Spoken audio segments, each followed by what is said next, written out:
Hi. So we've had a little bit of a kerfuffle with our server, and we lost a few things. But we've kind of found ourselves in a position where I'm going to play the role of a hunter and kind of contract out for some other stuff. Since I'm living the nomadic life, don't have a permanent base just yet. I'm going to be doing some tames in exchange for some supplies with my fellow survivors here.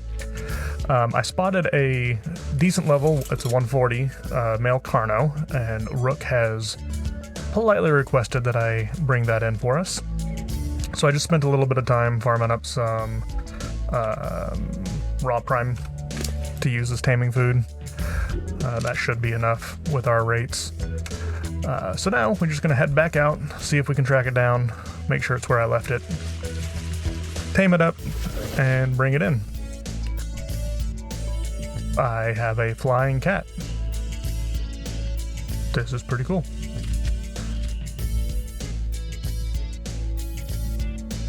I don't really have anything else to say about that, but we're going to let this glitch go on for as long as it wants to.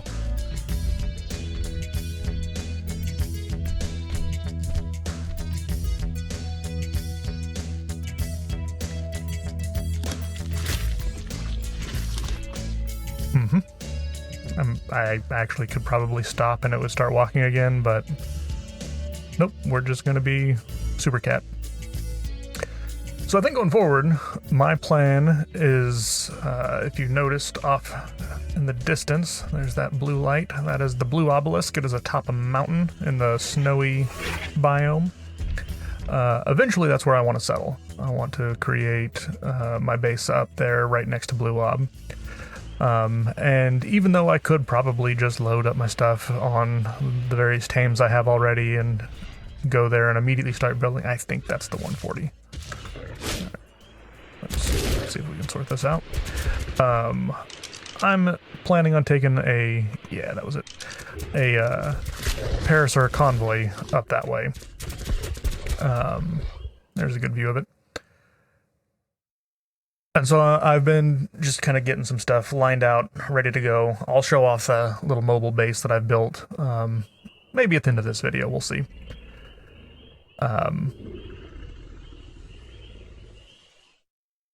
Completely lost my train of thought. Anyway, here we are. So I'm going to make sure there's not anything crazy in the area besides this one Carno. I know there were some raptors. I hear footsteps. Theomia, we're good.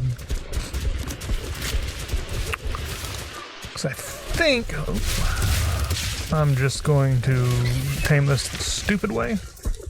Or I guess the reckless way.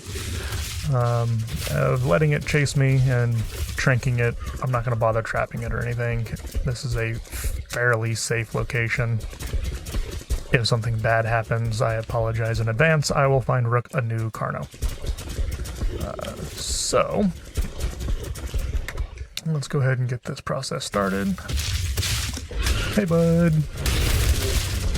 Oh no, I'm bleeding. Kite him around a bit.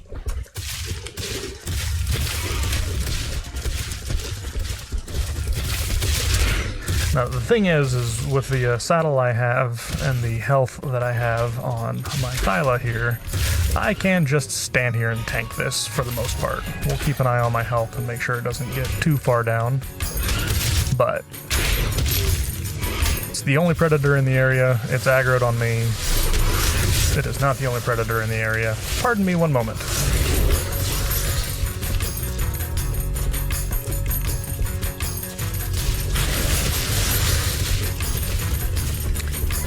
As always, Troodons come to ruin the fun. So let's see if we can't do something about that. I may just have to drop aggro from everything. Are they still coming after me? Nah, okay. Now where did that horde of Troodons go? Oh. Well, that's less than ideal.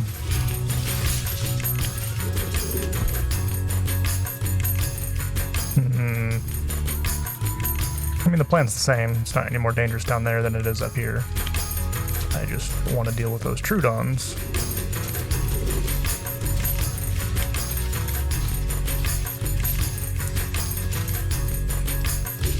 Without killing the Carno.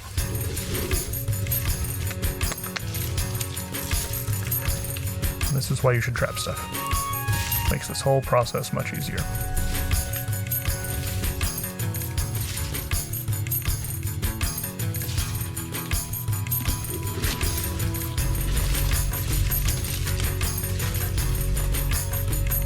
There we go. He's lost interest. Fast, we can probably kill these Troodons before he notices us again.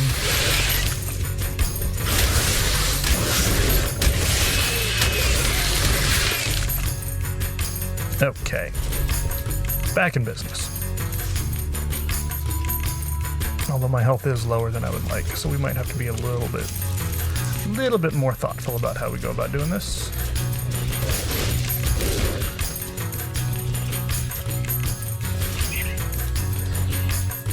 We'll see if that's enough of a high ground to keep him from... Give him a second. He's thinking about it. All right.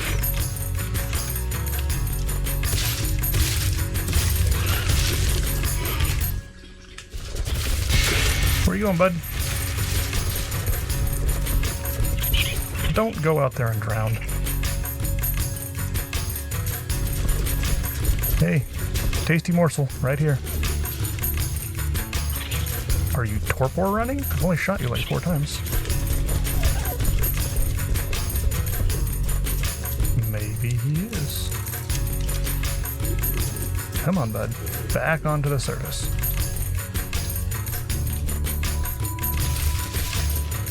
There we go. Excuse me, Drake.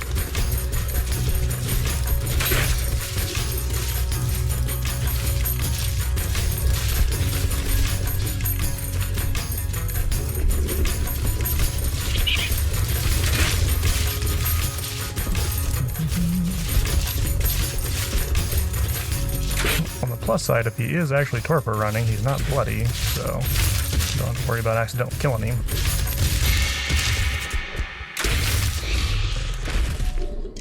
Much easier than I expected, even though it wasn't the cleanest. Toss in some prime, and we're basically done. We just gotta guard him and make sure nothing gets him. Which is why I felt safe doing that down here. There really shouldn't be anything dangerous in this area in general.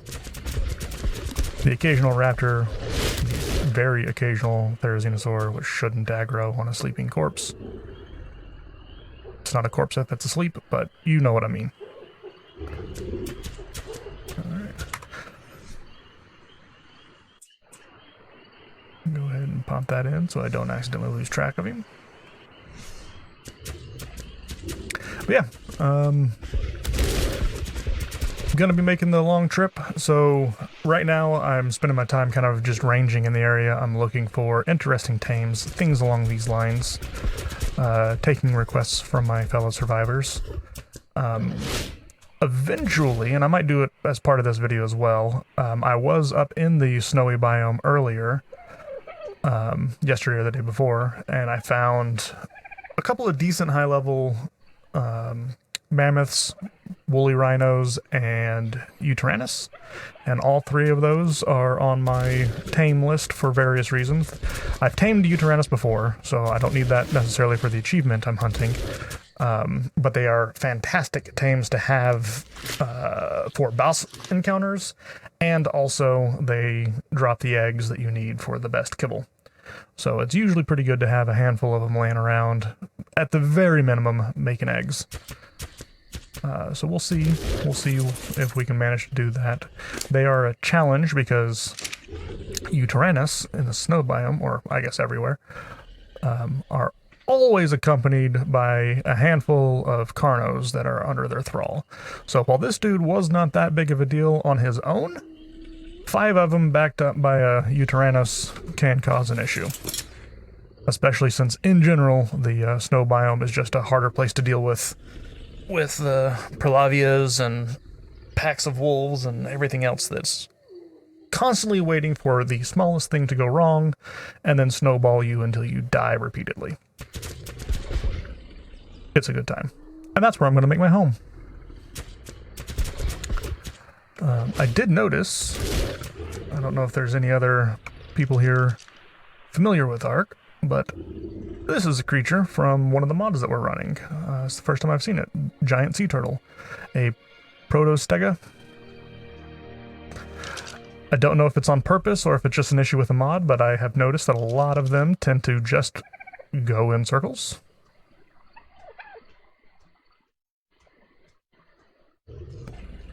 Don't know. But while I won't need that for any of the achievements, I may very well start taming some of those aquatic creatures that we've modded in, just to see what they're like. My experience with sea creatures so far pretty much has only been baryonyx, and which is an aquatic or amphibious land and sea creature, and the Basilosaurus, pretty sure is what it's called, which is just sea creature. But I haven't tamed too many underwater things, so it might be fun to grab some of these modded ones just to see what the variety can bring.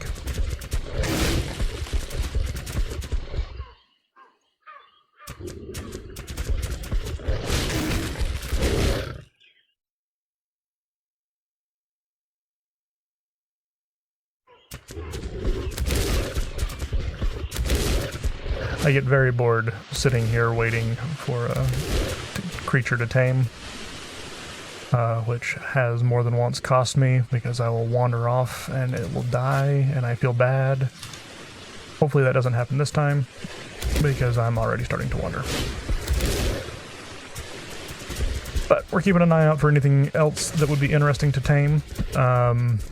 Like I said, we had a bit of a server hiccup, so we lost basically everything that we had in a freezer. So all of our crops, all of our kibble that we had made, and by we, I mean them. I haven't made any of it. I haven't grown crops or made kibble, but we did have some that I was borrowing from to make the taming process easier, and we don't have that anymore. So, taming things like the mammoths and rhinos that I was talking about, both take forever if we were going to do it with berries. Normally, I would at least do it with crops, if not with kibble. And that's not an option at the moment. I gotta wait for stuff to regrow and collect more resources. So I'm probably going to spend my time just hunting things like this, like a Carno that don't really care if it has full... I'm sorry, I'm just distracted by whatever is going on over there. It doesn't really matter if it has full taming. I believe Rook is planning on using this as a breeding pair. So even if, I mean, we won't miss out on, I don't think, any tame levels taming this with Prime. But, for instance, if I found a 150 Rex, I would not tame it. I would wait until we had the kibble necessary to make sure that we get a good tame off of it. But a Carno is less important, in my opinion. Rook might disagree. We'll see.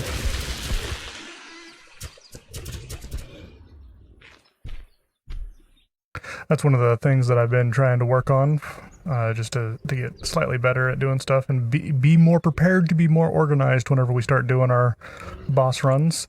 You can set up taming groups in Ark so that instead of just whistling at all of your animals that are within range, you can specify which ones. And so I have my Thyla here, Big Red, on taming group 2. You can see that flashes whenever he's valid. And then I can issue move commands. Let's see, there's a dodo. I can issue attack commands. It doesn't take very long whenever it's a Thyla versus a Dodo. But you can do that. You can set up multiple groups. Right now he's the only thing in this group, but conceivably I could have 10 Thylas all in a single group, and I can issue commands to them, which makes moving things, organizing things a whole lot easier whenever you're dealing with large groups of creatures. Instead of trying to say, everybody through that one door, you can say, you 5 through that one door. And it makes for a lot more fun whenever you're out here playing by yourself. You don't necessarily have to be riding your mount. Hey, there we go, Carno's done. Now, I know that Rook said that she has names already picked out, so I'm not going to do that for her. She can name it whatever she would like. But I am going to go ahead and soul ball it up because I don't want to have to walk it all the way home. And we will pick up the leftover prime meat, not a whole lot. And we'll head back. And I think that's it for this part. We'll see if I find something else to occupy my time with. Alright, so I just dropped off the Carno that we just tamed for Rook there. But I figured I would go ahead and take the moment to show my caravan setup that I've got going so far. He's just parked over here by Echo's base. So we're going to be using Paracetheriums. We have one that is carrying my entire house. And then this one is just going to be a pack mule because this is very heavy and it counts all of the weight of the stuff that you have in here. So you can see that I only have a little bit of weight left to deal with, and I've already offloaded a bunch of stuff onto him. We were getting way overloaded. So this is the build. You can build, what's the word I'm looking for? Platform saddles. Once you have put in the platform saddle, you can then build on it as though it was a platform. Or you can equip them with regular riding saddles, which is what that guy has on. So with this platform saddle, I built a small structure, little cabin. We have our bed, smithing station, mortar and pestle. Here's the Ecos mods so that we can have our kitchen. This is just a cooker, basically. Yeah. Storage boxes. I'm cooking up some jerky in here for the trail. And that is basic. Well, I guess I also do have the wraparound. So, bookshelf for any of the blueprints that I find for the time being. My smithy station, and I went ahead and built a fabricator, even though I don't really have a use for it yet. I actually, personally, don't have a way to make gasoline to generate this. So, literally, nothing but holding up the weight. But whenever I get to where I'm going, it'll be nice to have it already done. Don't have to waste the resources once I get there. I'm keeping all of my extra... I should probably clean this stuff out because I'm never going to use these. I've found a couple of really good crossbows and whatnot. But any leftover armor pieces that get replaced go in there. Yeah, just it's not super organized at the moment, but leftover building pieces. This is my trophy box, so all of the different drops that I need for the future get tossed in there. Yeah, just... I actually don't need this hide anymore, this fur armor. This was in preparation for heading up to the winter biome, but I have spent time putting all of my points into fortitude, plus I have my handy dandy neck weasel here who does an excellent job of keeping me warm and cool. So I haven't been to the volcano yet, but besides that, I don't think I'm going to have a problem with temperature changes. I hate to say it, but we are on Neck Weasel 3. We don't need to talk about what happened to the first two versions of him. But we're going to pump some more into the melee damage. Melee damage, weirdly enough, is the thing that increases their insulation effect. And also they act as a short-range turret. If while they're riding on you, anything is close enough for them to strike, they will strike it, assuming you don't have them on passive. which is really nice for especially doing caves and things like that whenever you get swarmed by a bunch of stuff. It's just a little bit extra damage, and it's nice that it is the same stat that I want to build for the thermal applications. But yeah, we're going to walk this bad boy all the way to the blue obelisk, and I haven't quite tracked my path. That's actually what I was doing today whenever I found the Carno out there for Rook. I'm not sure what path I'm going to take, because I don't want to do any of the like walking off a cliff just because I know how to do it. I want to do it like this is a legit thing where we have to be able to walk these guys on a path from where we are all the way up there to the top left on top of that mountain. It's going to be a bit of a trip. Probably going to do it in a couple of videos. I know that Echo was talking about where he wants to set his base up is probably on my route, so we might do that as a team up thing. Grab whatever supplies he needs, load them up onto probably saddlebags there, and we'll make that trip and then continue on our own into the snowy mountains of death. But that'll be fun. That'll be another video later on. But I figured since I was here at our base, I would go ahead and show this off. I know I hadn't shown it yet, but that's what I've been working on. And yeah, should be fun.